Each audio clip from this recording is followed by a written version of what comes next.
Halo guys, ketemu lagi dengan channelnya si Embam ya. Aku kali ini mau berbagi resep obat tradisional.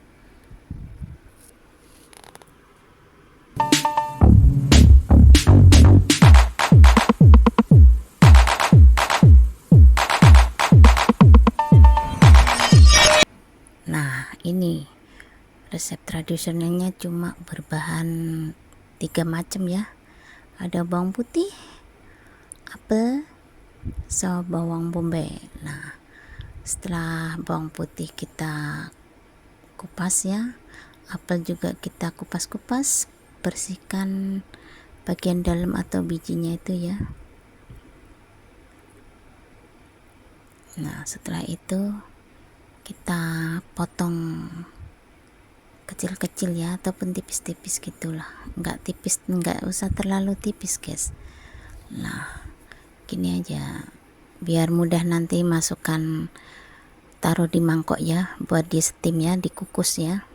Nah, kita potong begini. Setelah itu apel sudah dipotong-potong, bawang putih juga dipotong-potong tipis-tipis gitu.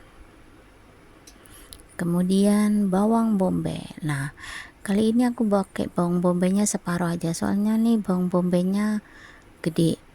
Kalau ukurannya sebenarnya itu yang sedang ya, itu pakai bawang bombay 1, apel 1, sama bawang putihnya 3. Kenapa pakai bawang putih sama bawang bombay? Soalnya bawang putih sama bawang bombay itu buat antibiotik ya, jadinya sakit tenggorokan, gejala flu itu minum ini insya Allah bisa reda ataupun hilang ya. Caranya begini, kita siapkan 2 mangkok ya, mangkok gede sama yang kecil. Kecil kita tengkurapkan di dalam mangkok yang gede tadi, kemudian bahan-bahan kita taruh di atasnya mangkok yang kecil tadi ya. Nanti setelah kita kukus selama 30 menit.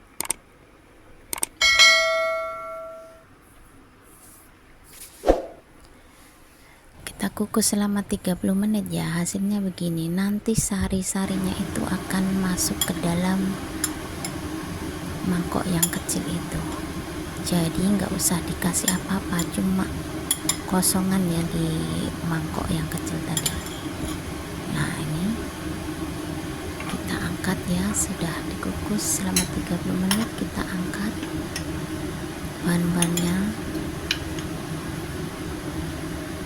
Ini kalau mau dimakan juga boleh, enak kok, seger. Bawang bombaynya juga manis ini. Nah, kita angkat ya. Nah, ini sarinya yang kita minum, diminum anget-anget biar lebih enak di tenggorokan. Selamat mencoba, jangan lupa like, komen, dan share ya. Terima kasih.